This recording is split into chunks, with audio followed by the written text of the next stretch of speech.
नमस्कार मंडळी, मी सुषमा. स्वागत आहे तुमचं माझ्या अजून एका नवीन व्हिडिओमध्ये. तर सकाळ सकाळ सगळ्यात पहिलं काम ते म्हणजे किचनमध्ये येणं आणि किचनमधली कामं बघणं.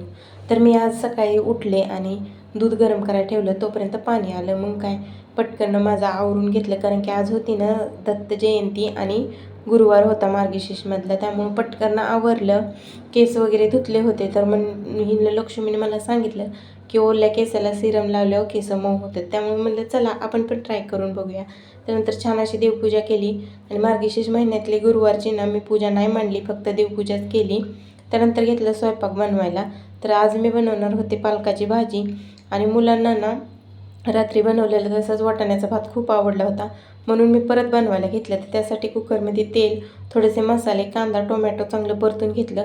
त्यात भरपूर सारे हिरवे वाटाणे टाकले आणि नंतर तांदूळ टाकून गरजेनुसार पाणी टाकून मस्त असं मिक्स करून त्याचं झाकण लावून कमीत कमी 2 किंवा 3 शिट्ट्या करून घेतल्या. आता शिट्ट्या होत आहेत तोपर्यंत म्हणलं चला काहीतरी खाऊन घेऊया, म्हणून संत्री सोलली. एरवी तर मी सोललेली संत्री ना आंबटच असते, पण आजची गोड होती त्यामुळे खायला छान वाटली. तोपर्यंत भात पण तयार झाला आणि पालकाची गरगटी भाजी, गरम गरम भाकर, असा होता आजचा आमचा बेत. व्हिडिओ कसा वाटला नक्की सांगा.